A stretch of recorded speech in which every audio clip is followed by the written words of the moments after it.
Let's switch gears because on any given summer's day, especially a hot one like today, a slice of watermelon can make you feel cool and refreshed and honestly like a kid again. And so lucky for us, Dallas's original Watermelon Day is this weekend. And Emily Mendez of the Dallas Farmers Market is here with a preview and some goodness this morning. I wish we had smell-o-vision because the watermelons are so ripe, so fragrant, and we're going to talk about them. Good morning. Good morning, Erin. Thank you for having us. Oh, so glad to have you. So what are North Texas farmers telling you about this year's watermelon crop? It's a great crop. So it was a pretty rainy season at the beginning, but with the summer heat and it kind of drying out, it's created a really dense, juicy melon. So You guys, lots of flavor.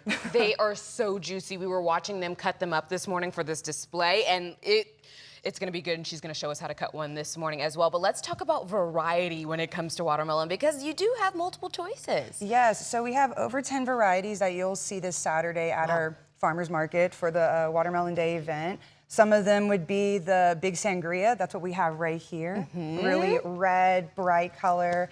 Another one is the Desert King. That's the yellow variety you're gonna see right over here. This one right here. Oh, yeah. Wow. These you guys, also, there's a smiley face in this one. I just want to say, how cute is that? Yeah, these are some of those old school varieties that you really won't find at the grocery store. You have to come to the farmer's market and shop local to see these types. And shopping local is the way we want to go anyway. That's how you know you're getting the freshest products in general. And so you have a favorite kind, like the yellow ones, the big So I red personally like the red meat watermelons, Yeah. and the one we have right over here, it's called the Moon and Stars. It's super cute. So you got the little stars plus a moon on it. But yeah, that's my personal favorite. I love that, and she's right. It really does look like a moon and stars on there. So stinking good. Okay, let's talk about how you pick a watermelon, because I saw that spot on there and I thought, okay, the moon that you're talking about, I thought, oh, okay, that must mean it's ripe. Usually there's like a big spot on it. Yes, so ripe, the big yellow spot, you want to look for that. A bright color is a good indicator. Another indicator is something called webbing.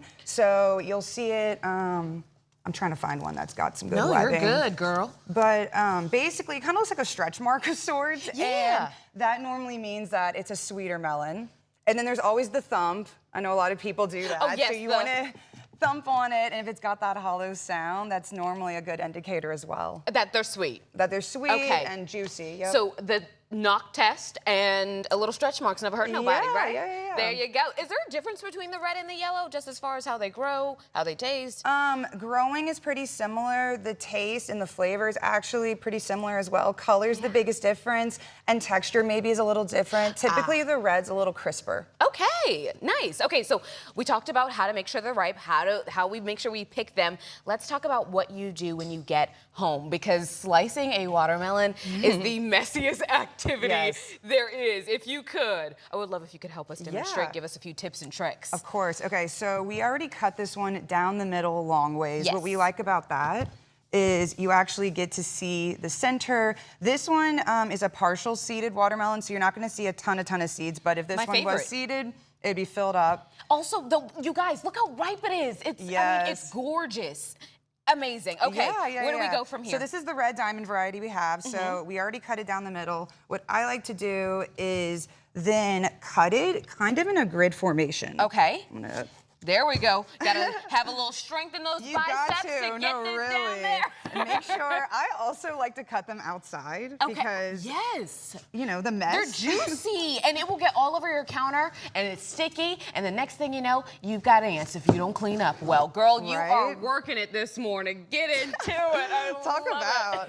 And so then you can kind of cut it in a grid, and what I like about this is you're gonna get the rind that you can grab, and then you get to see the entire melon from where the seeds are all the way to the rind. I want that one. It's a little bit easier to grab too, right? So it's so juicy, you guys. The juice is literally coming out of it. But you guys, they don't just have watermelons, although I am about to devour this one. But you also have vendors too that are doing watermelon-inspired crafts and different trinkets that you can take home. So if you could, tell us a little bit about that. Yeah, so this is a small section of some of the vendor items that you will see at the shed this weekend. We have everything from fresh juice to watermelon jam, even watermelon sea moss, macaroons.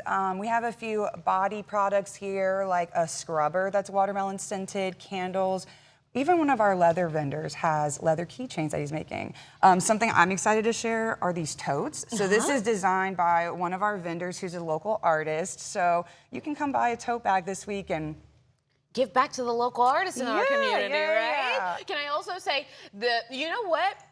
I mean, these are fragrant too, but if you guys see those watermelon candles out there when you go, that is a must try. Also, look how juicy this watermelon is. It is dripping down my hand. Yeah. If that doesn't say summer, what does? All right. Okay, yes. all I need is to be sitting poolside. Any other activities that are going on at the farmer's market this Yeah, weekend? so we have a ton of programming, lots of fun things for the kids before school starts. So everything from balloon artists, we have the face painter, kids crafts. We even have clog dancers coming out both days at noon. Stop it right so now. if you want to see some Texas clogging, come to the Dallas Farmers Market. I love that. Okay, who, what, when, where, why? What time does it get started? Yeah, so Saturday, our day starts at 9 a.m. Sunday, the day starts at 10 a.m. The day goes on until 5. Really? So it's a full day. We got programming all throughout the day. Watermelon eating contest will be at 2:30 on the main stage.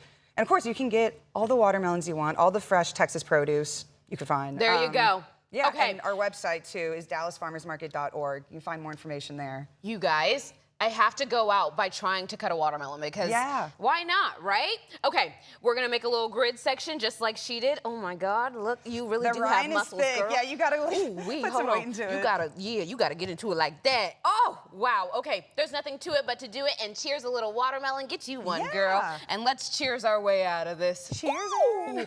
You guys, seriously, they're so juicy. You've got to find your way out there. They're They're so good. absolutely divine. Thank you so much for being here.